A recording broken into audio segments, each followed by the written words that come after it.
بذرة صدق زرعناها كبرناها ولنهار عليها بخلنا، جيل ورا جيل مسؤولية ورثناها. بعد 50 سنة بذرة صدق زرعناها، محبة لقيناها. سيكام، محبة وغرام. رجعنا لكم مرة أخرى أعزائي المشاهدين وفي الماتينال داخل تونس ولا خارجها، نحاولوا نأنسوكم ونعطيكم الإفادة أكيد من خلال برنامج الماتينال. كانت معنا مريم التوكابي أخصائية التغذية، عطتنا برشا معلومات أيوب حول التغذية السليمة، كيفاش نقويه ونعزوا المناعة متاعنا أكيد من خلال حاجات بسيطة نجموا نعملوهم في حياتنا اليومية، حاجات لازمنا نبعدوا عليها نتفادوها كما السكر اللي هو بالحق السكر والملح راهم لي دو بوازون بلون هكا يقولوا لهم ايوب، السموم البيضاء. السموم البيضاء بالحق هما والدهون، خاطرهم حاجه تدمر نوعا ما المناعه نتاع جسد الانسان. بين نرجع لخويا ايوب لهنا، وين وصلت ايوب؟ انا حسك الحقيقه حرقت المراحل. لا ما حرقتش مراحل، ما تخافش. تعرف علاش؟ خاطر الدجاج هذايا كيف ما قلنا كان تشوفوا هنا مفوح بالهريسه من عند السيكام، حطيت له شويه فلفل اكحل وشويه زعتر معاه، ولا تنجموا تحطوا كلي اللي تحبوا انتم مرفحات، لكن ما حطيتلوش الملح، خليته تفوح بالكدا بالكدا. في الاخر توا نحط له شويه ملح. علاش ما حطيتلوش ملح؟ باش ما يسيبش الماء نتاعو. اي معقول. بعد ما يتفوح هكا ترنخ بالكدا بالكدا، تنجم تفوحوا حتى قبل بليله من اللي باش تطيبوا. هو من المستحسن انه يبات ماريني شويه خل معاه يجي ياسر بنين. هنا عندي فرينه، خذيت شويه فرينه ورده نغلف بها الدجاج نتاعي مليح باش تشرب الماء نتاعو. وهنا باش نعديه للباتا فخيخ اللي هي شنية انا هنا؟ شنية هذه بكل بساطه ماء وفرينه وشويه ملح وشويه خميره نتاع جاتو. شنو تعطيه لي هذيك اللي تنفخ؟ باش يتنفخ اكزاكتومون. هنا نعديه للفرينه، لا عظم لا حتى شيء، ولاني الدجاج نطيبه قبل. وهل هذايا يعني لاسوس هذايا تخليه يطيب في ساعه ايوب، هي اللي تعطيه صايد ديجا. انا الدجاج الطرحه الاولى في ساعه طابت هذايا، خاطر ديجا قصيناه ماهوش خشين برشا الدجاج نتاعنا، ماهوش من جهه الفخذ ولا حاجه. خذيت الدجاج من جهه الصدر قصيته شرايح بالطول كيف ما تشوفوا، بطناه وتقلاه يخرج لونه دوغي هكا كيف ما قاعد. انا حضرت الطرحه الاولى كما نقولوا، قليت الطرحه الاولى، القليه الاولانيه ذي اللي باش تكونسوميها انت بعد في الفاصل كلها بسم الله. دونك نكمل انا بنفس الطريقه اللي فوحناه كيف ما قلنا الدجاج، نعاود نقول فوحناه بهريسه سيكام، شويه فلفل اكحل شويه زعتر، خليناه ارتاح بالكدا بكدا في الفاح نتاعو، ووقت اللي جينا نبطنوا فيه هكا حطينا له شويه الملح نتاعو. هنا من الفرينه نعديه للفرينه المخلطه بالماء وشويه ملح وشويه خميره جاتو، ونعاود نرجعوا لصحن اخر فيه فرينه شايحه ما فيها حتى شيء هكا، ومن هوني ويجي خفيف ومشوش او ميم طون، ويجي تقرمش مزيان، اللون نتاعو دوري بالكدا بكدا. تنشوفوا من بعد النتيجه النهائيه نتاعو. هذايا الدجاج كيفاش نجموا نعملوه مبطن. نحب نقول حاجه اخرى، اذا انت باش تستعمل لي بياس نتاع الفخذ ولا باش تستعمل خاصه لو دو كويس ولا الكويس يبدا فيهم العظم وفيهم زي الدم الداخل، دونك غاديكا انا ننصحكم يا اما تطيبوهم في زيت نار هاديه وتختاروا دي بياس ماهمش خشين برشا، يا اما تطيبوهم قبل ما تقليوهم يهز غلوه يعني يهزوا غلوه شويه في الماء. الماء هذاك نتاعهم تحطوا فيه وريقه رند سنه ثوم، تحطوا فيه حتى رص فناريه شويه بصل عرش كلافز، تخرجوا منه الدجاج وهو تحطوا فيه الشوربه والا يجي سلاد زاد كيف كيف ايوب، ما تطيشوا حتى شيء منه. دونك احنا في الكوجينه نستعمل كل شيء. الحاجه للنصايح هذه ما لازم حتى شيء يتلوح بالحق، ما لازم حتى شيء يطيش في البريود هذيا. فما ناس ما عندهمش اكل اللي باش تطيشوا انت. انا ديما اقراوا حسابكم. انا الحقيقه ما غير معنا الواحد يجي للواقع، ساعات يفضل لي مرسو خبز في الدار ما نعطيلوش بالي ياسر. اما من اللي دخلنا في هالازمه هذيا وليت نشوف الصف اللي قدام الكوشه، ماذا بيا نمشي نهار في الجمعه خير ما نمشي كل يوم. صحيح، خايف الحقيقه على روحي، على دارنا، على عائلتي، على كل شيء.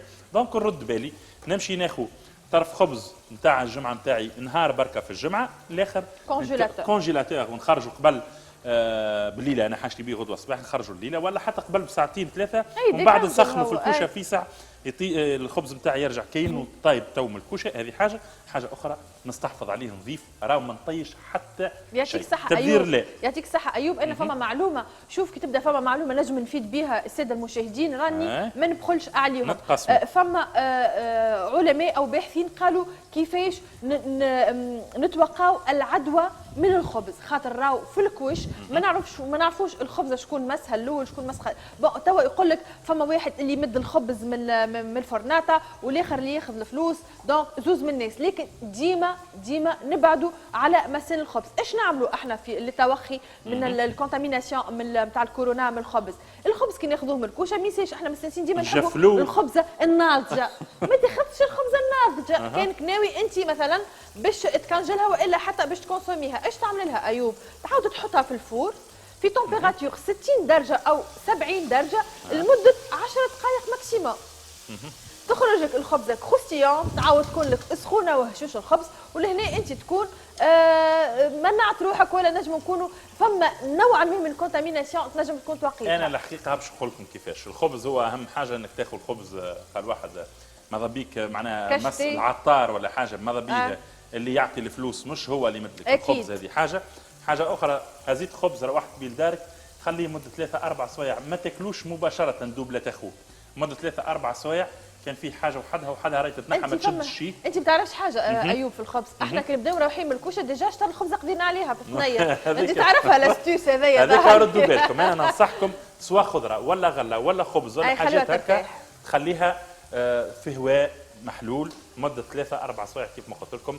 الدجاج بيان سور واللحم باش تقضي عليهم السخانه كي باش نطيبوهم. اما الخضر والغله اما لازم نحرصوا على نظافتهم ايوب، حتى أكيد. الدجاج والا اللحم بعد باش نغسلهم في شويه ماء وخل. اكيد يعطيك الصحه. هذايا لاسيس نقولها لكم فيما يخص النظافه. احنا الدجاج نتاعنا قاعد يطيب، ديما نعاود ناكد لكم راهو الدجاج برشا يقول لك الدجاج طعمته ماسطه شويه ولا زنخه شويه ولا حاجه. انا نقول لكم ديما الماريناد هي اهم حاجه، سواء في الدجاج ولا في اللحم. صحيح. انك ترنخ اللحومات نتاعك في الفاح يبقاو مده طويله نتاع 12 ساعه، معاهم شويه خل ولا حاجه، خاصه اذا كان دجاج. كان اللحم حسب البريباراسيون اللي باش تستعملها وشنو. اما جينيرالمون ساعه البنه اللي باش تجي فيها سبيسيال ياخذ غرضه بالحق الدجاج ولا الاسكالوب في الفاح، يعني كي سورتو كي بيت فيه بالحق يعطي نكهه عالميه. نكهه خارقه للعاده. يعطيك الصحة. احنا اليوم النكهة بهريس ستيكام. عالمية. أنا نحب الموزوز اليوم أيوب زاد كيف خذالي بخاطري. هاني وديتك. يعطيك الصحة يا أيوب. احنا ظهر لي وقيت ناخذوا اتصال بالفايبر وإلا بالسكايب مباشرة من المملكة المتحدة بريطانيا. معنا مواطنة تونسية مقيمة في بريطانيا باش تحكي لنا على الأجواء. مدام منيا الرساع التونسية المقيمة ببريطانيا. بونجور، صباح النور. سلام. Good morning. How are you? Are you fine? I'm fine, thank you. الحمد لله. مدام منيا احكي لنا على الاجواء، محلاها ابتسامتك، قداش تبث التفاؤل، قداش فيها بالحق حاجه ايجابيه على الصباح.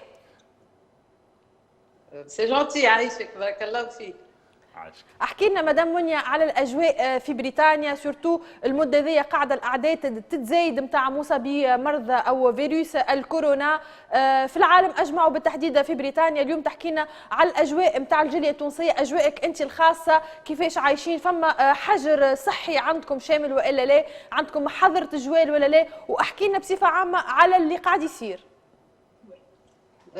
دونك بون سامحني خاطر ما نتكلمش بالكدا، دونك جو في ميلونجي شويه الكلام. مش مشكله. دونك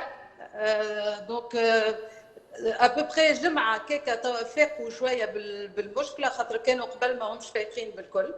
الناس في الشارع وما فما حتى شيء مسكر وما همش كونسيون دو تو دو بروبليم. مي لا دوبوي اون سيمين سكروا لي ريستورون، سكروا لي بار وسكروا المكاتب. Mais c'est très récent, vraiment, ils ont choisi une autre stratégie que celle de la France. Exactement. Voilà, ça provoque une certaine immunité. Donc, c'était ça leur stratégie. Autant faire quand même que ça ne marche pas ce genre de stratégie. Donc, ils ont choisi le confinement. Donc, المشكلة c'est que c'est pas la même méthode qu'en France ولا في تونس. Il n'y a pas de policiers dans la rue. Les gens sortent. Donc, ولاو شوية يلبسوا des masques. ولاو dans les centres commerciaux شادين صف avec un espace de 2 mètres, mais يدخلوا chacun son tour. Mais bon, voilà, la plupart des gens ما همش vraiment confinés.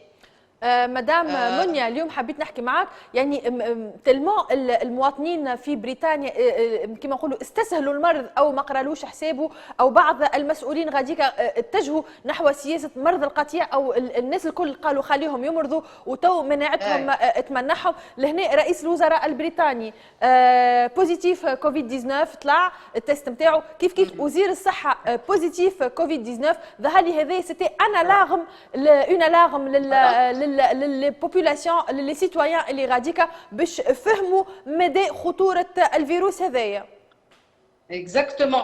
وانا في ابوبري جمعه تعديت من تونس لفرنسا وجيت للندرا، دونك شفت بون تعديت الغاباتريمون من تونس حتى لفرنسا، وبعد روحت اون اورستار لندرا. دونك جي في فريمون كيفاش مثلا الشعب التونسي كونسيون كوميم. واحنا في الدار مثلا في دارنا في تونس ما تحفظنا على الناس الكبار نتاعنا وردينا بالنا. وصلت لفرنسا ديجا كونفينمون والناس الكل وبوليسيه في الشارع. كي جينا هوني ما فما حتى شيء، اون سيمين التالي ما فما حتى شيء.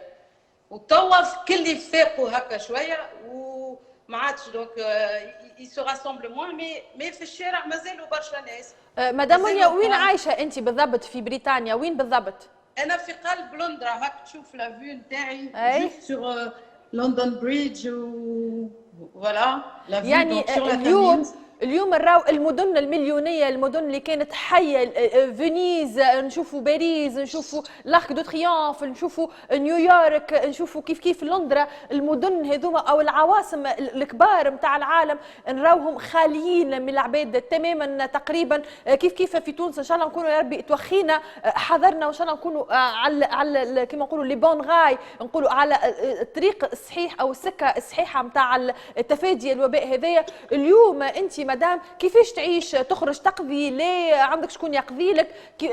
عامله حجر وحدك ولا كيفاش؟ دوك احنا كيما اليوم تو خرجنا، وكان جبت بحذايا بنتي اللي تسكن في باريس، جات بحذايا في لندرا خاطر مازلت كي ولدت، دونك حبيت انا نتلاقى بها، دونك جبتها معايا هوني. نخرج انا وراجلي باش نقضي ونرجعوا ونشوفوا زعما الناس في الشارع يتجراو، والناس يعملوا في سبور، والناس وفما اولاد صغار في الشارع، وفما مثلا لي بوس يمشيو، لو مترو يمشي، لي تاكسي سور لا تاميز يمشيو. دونك ونعاودوا ندخلوا. دونك عندنا دي ماسك، عندنا دو ماتيريال pour pouvoir se protéger. مثلا لو الجيل ما عادش فما بالكل في البلاد، بالكل لي ماسك ما عادش فما بالكل. عارفين شريتهم من تونس، نفس مشكله اللي احنا عندنا نعيشوا فيها اليوم في تونس. لكن ان شاء الله سلطه الاشراف باش يوفروا ان شاء الله لي برودوي هذوما. ما نعرفش ايوب يحب يتفاعل معاك مدام. انا نحب نسال، هل السفاره غادي مثلا ولا القنصليه الموجوده في لندن بعثوا لكمش رسائل قالوا لكم شدوا دياركم، استحفظوا شويه على صحتكم، ثم طلبوكم سالوش عليكم، ثمش متابعه لكم من السلطه التونسيه اللي موجوده في لندن؟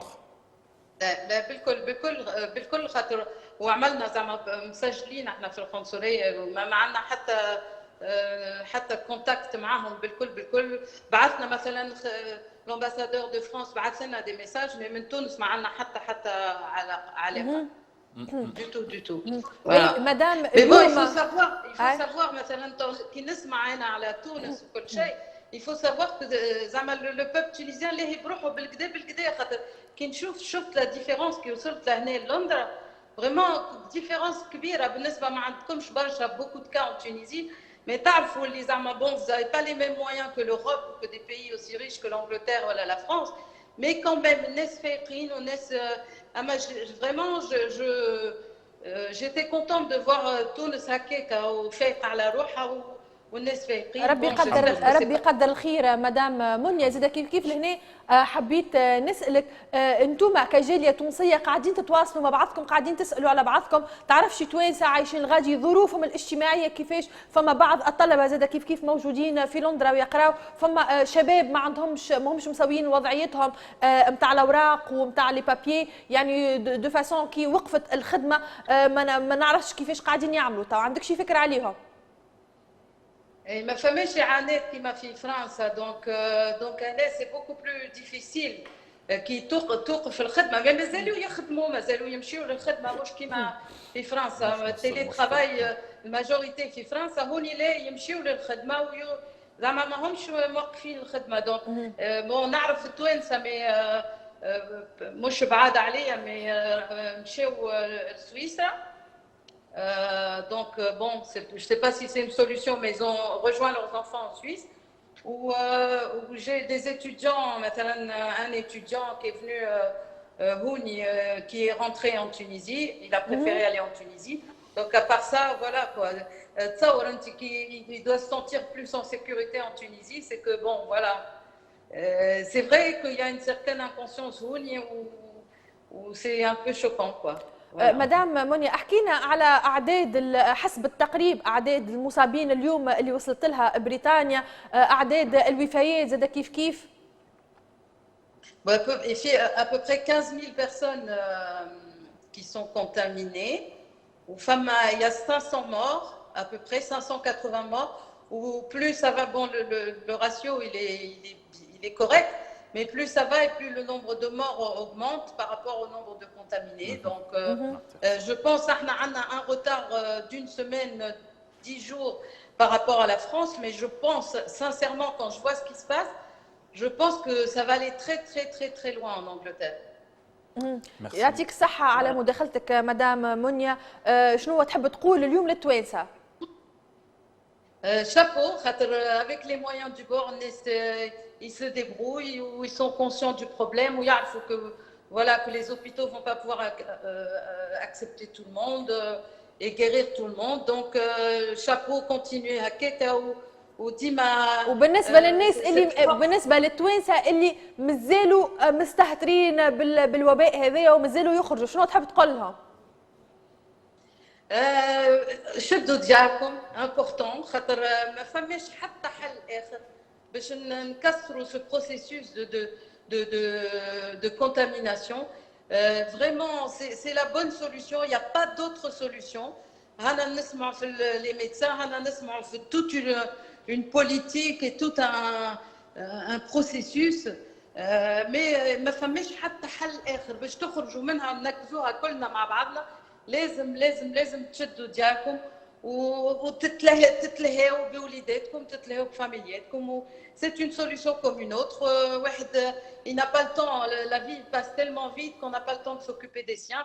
Donc c'est un moment de confinement, mais aussi de joie familiale aussi. Hein. Il faut voir le bon côté des choses. يعطيك الصحة، يعطيك الصحة مدام منيا، مشكورة على مداخلتك معنا اليوم في الماتينال. كما قالت لكم اليوم بريطانيا نتيجة الاستهتار نوعا ما أو الاستخفاف نوعا ما بالوباء الكورونا، اليوم وصلوا أكثر من 15,000 حالة إصابة، زاد كيف فاتوا ال 500 حالة وفيات. إن شاء الله ربي بقى علينا ستر وربي يحفظنا.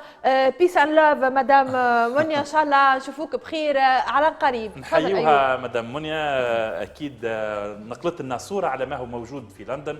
هنا الصورة هذه نستنتج منها كونه الدول مجهوداتها متفاوتة، ومش حتى مجهوداتها، حتى طريقة تعاطيها مع الآفة هذه، مع الوباء العالمي تتفاوت من دولة لأخرى. شفنا فرنسا كيفاش تتعامل مع موضوع الكورونا، شفنا لونجلتير، شفنا إيطاليا، ألمانيا، شفنا من كندا زاد المتصل من كندا كيفاش نقلنا صورة على ما هو موجود في كندا. دونك هنا طريقة التعاطي مع الجائحة العالمية تتفاوت من دولة إلى أخرى، لكن احنا نتمنوه كون البشرية هذه تكون لاباس وفي صحة جيدة، والتوانسة خاصة. يعطيك الصحة أيوب. نعاودوا ونقولوا وديما نذكروا بربي شدوا دياركم، شدوا دياركم، تمنع روحك، تمنع صغارك، تمنع زوجتك لا قدر الله، والديك، وتمنع مجتمع كامل. اليوم حتى من برشا دول أشادوا بالتجربة التونسية أو طريقة التوخي أو الحذر متاع التونسي من فيروس الكورونا. ورغم ذلك فما بعض الخروقات مازالوا، فما شوية توانسة نقول شوية حتى كانت أقلية، إلا أنها تأثر سلبا على المجهودات اللي قاعدة تقوم بها السلطات الكل، من طب، من إطار طبي وشبه طبي، من وزارات، من الناس الكل، الجهود الكل تكاتفت مع بعضها، الناس الكل حطت اليد في اليد التونسي للتونسي باش نتعداو هالموجة هذية ونتعداو هالوباء هذية بأخف الأضرار يا ربي. شفتوا بلدان ودول عظمى، نقول عظمى ماديا لوجستيا اقتصاديا، ووقفت بلوك ستوب، عملت قدام الجائحة هذه. ما أكثرش من الولايات المتحدة الأمريكية اليوم نشوف الأعداد فاقت 100,000 في أمريكا. بالحق لهنا تقف تعمل ستوب مع روحك، تقول بلدان في المستوى هذايا الاقتصادي الاجتماعي يقولوا نوعا ما الوعي وشوفوا نوصلوا. لذا معولين بالحق على وعيكم، معولين عليكم انتم، ينقزوها مع بعضنا يا لا قدر الله، وما نحبوش نوصلوا له السيناريو هذايا لا قدر الله. بالحق واحد ينجم يخسر ناس عزيز عليه. ان شاء الله ثم كان الخير ان شاء الله. انا متفائله. يعطيك الصحه صفاء. اكيد مشكورين الساده المشاهدين اللي تابعونا الكل، وان شاء الله ياخذوا بنصايحنا. زاد في الكوجينه ان شاء الله ياخذوا بنصايحنا ويطبقوا هالاطباق اللي قلنا لهم عليهم. مشكوره اختنا مريم توكابري، اضافت لحصتنا اليوم واعطتنا اكيد افكار ممتازه فيما يخص تغذيتنا اللي هي اساس الدوام تاعنا في الحرب ضد الكائن اللامرئي. احنا هو كان صح كائن، ليس كائن، هو فيروس حي، هو فيروس كيف ما قلت. دونك ان شاء الله يا رب نكونوا في خير. انا نحب نختم مع تفضل أيوب. نحب نقول شنو عملت اليوم الساده المشاهدين. حضرت هاللي باركات اللي قلت لكم بالبات بريزي. بات بريزي نجم نستعملها عده استعمالات في الكوجينه. انا اليوم استعملتها، عملت بها دو ميني تارت هكا صغار، في وسطهم حطيت فارس سهل برشا، ما طيبتش الصوص، ما عملت حتى شيء. خذيت التن نتاعي خلطته مع شويه فخوماج من عند مرياح، سواء سيسيليان والا جودا كيف ما عملت انا. نجموا نزيدوا معاهم شويه كبار كان تحبوا، نجموا نزيدوا فيها سلطه مشويه، خس شامبينيون، خس قلت سبناخ شامبينيون اللي تحبوا انتم. هذوما الكل تخلطوهم، تنجموا تعملوا الفارس كيف ما انتم تحبوا. انا فقط نفكركم لكونه فما دي باركيت، فما هالي ميني تارت اللي هما سالي، وانتم تصرفوا في الفكره. بالنسبه للدجاج المبطن تشوفوا لونه كيفاش مذهب مزيان. الدجاج هذايا من غير ما نطيبه قبل، خذيته هو ني، فوحته بشويه ملح فلفل اكحل، وحطيت معاه سامحوني ملح لا قلنا فلفل اكحل، شويه هريسه من عند سيكام، شويه زعتر، حطيت معاهم بوشون صغير نتاع خل، خليتهم ترنخوا، نجم نفوحهم قبل بليله وغدوه نطيبهم. المهم خليهم في الفريجيدير بيان سور، نجبدهم نحطهم نبطنهم المره الاولى في الفرينه، من بعد في فرينه مخلطه بشويه ماء وشويه ملح وشويه خميره نتاع جاتو، من بعد ما نغطسها في الفرينه هذيك اللي اكيد، من بعد نحطها في فرينه اخرى. دونك 3 مرات نعاود فرينه شايحه، فرينه بالماء والخميره نتاع الجاتو وشويه ملح، وفرينه اخرى شايحه، نبطنهم في 3 هذوكم، في الاخر نقليهم في زيت متوسط السخانه ونشوفوا كيفاش الريزولتا نتاعها. انا حبيت نقدمها مع شويه هريسه من عند سيكام هكا تعطي توزويزه. حاجه اخرى ايوب اللي بالزيت نتاع النجمه نجموا نعملوا بها المايونيز، وتكون مايونيز خفيفه وبنينه على الاخر على الاخر على الاخر، ما فيهاش اليرجو، خاطر الزيت هذايا ممتاز ومن الزيوت اللي هي رفيعه المستوى. دونك انا نقول وخاصه اللي فيه لي فيتامين، فيتامين والاوميغا 6، فيه تورنسول ومايس مخلطين مع بعض.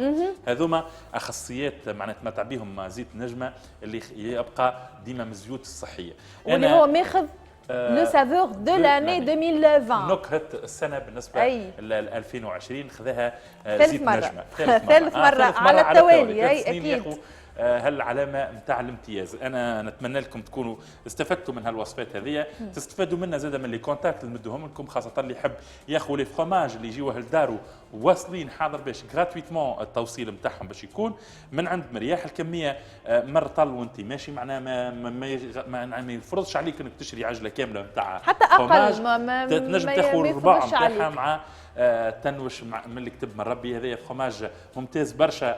انا علاش اخترته لكم زاد الساده المشاهدين، تهمني صحتكم لانه 100% حليب، اي سيرتو فيه تراسابيليتي ومراقب صحيا المخابر نتاع الاعداد نتاعو مراقب بالكدا حتى السيركوي نتاع الترونسبور نتاعو محترم، يحترم لي كونديسيون نتاع ليجيان الكل. ان شاء الله يا ربي تلقاو في ظلتكم. نقول لكم تحبوا تاخذوا كونتيتي ولا تاخذوا كميه لاستهلاككم اليومي، تتواصلوا معهم من خلال صفحه الفيسبوك نتاعهم اللي هي فروماجري مرياح، والا الانستغرام كيف فروماجري مرياح. تنجموا زاده تطلبوهم على رقم الهاتف اللي هو 58 451 071. نعاود 58 451 071. هذا رقم متاح على ذمتكم باش تكمندوا السلعه اللي حاجتكم بها من عند مرياح. يعطيك الصحة. نبقى إلا نقول لكم إلى اللقاء غدوة، موعد جديد مع بعضنا. يعطيك الصحة يا أيوب على الدبارات هذوما لي غوسيت اللي هما ساهلين ويكونوا في المتناول، وسورتو حاجة ماهيش مكلفة وبديزانغريديون ومكونات يكونوا أكيد موجودين في كل دار. أنا كيف نحب ديما نشكر ليبرتا فواياج اللي مستشهر معنا زاد كيف على الهاشتاج اللي عاملها يعطيه الصحة، حاجة دو سونسيبيليزاسيون يعطيهم الصحة. قداش قاعدين اليوم شد دارك وغدوة تتفرهد انت وصغارك زاد كيف وردة لانسيت هاشتاج زاد كيف مشكورة وردة.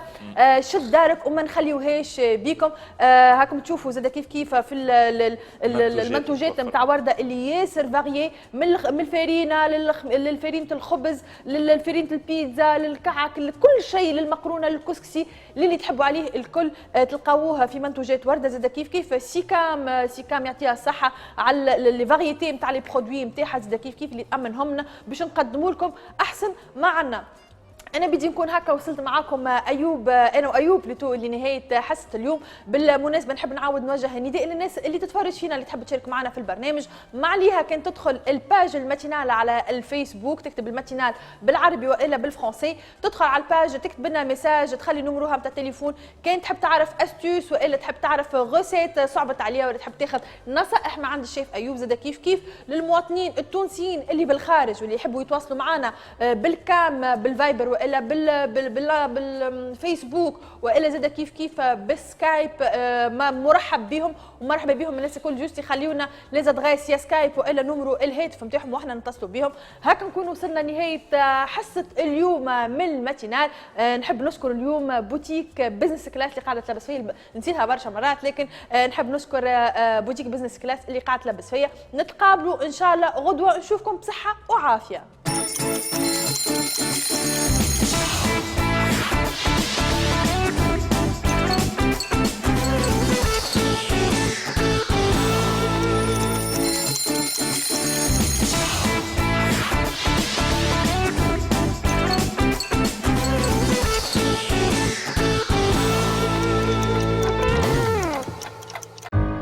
نعرفوك مرأة حاذقة وقديرة، تبعناك في الكبيرة والصغيرة، تعلمنا منك سر العجنة بالليد وخلطة السميد وحرفتها وفتلتها، بالكعبة لين تشيح عجنتها. اللي شفناه تبعناه باش عملنا قبلنا حلالم أصلية كيما حلالم كل مرأة مجدية.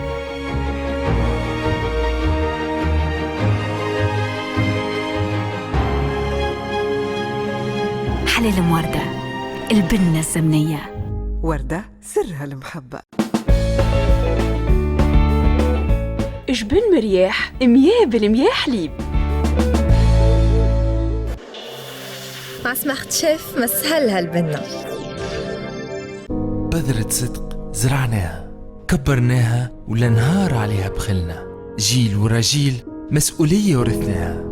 بعد 50 سنة بذرة صدق زرعناها، محبة لقيناها. سيكام محبة وغرام.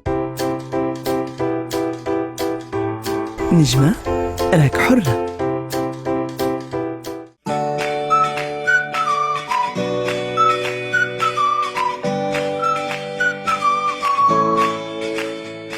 ليبرتا للأسفار والسياحة، حجاجنا معتمرين في مموعينينا. بالما une eau d'une excellente qualité. أنا جربت بالما وانتي وقتاش؟ بالما source de nature au quotidien.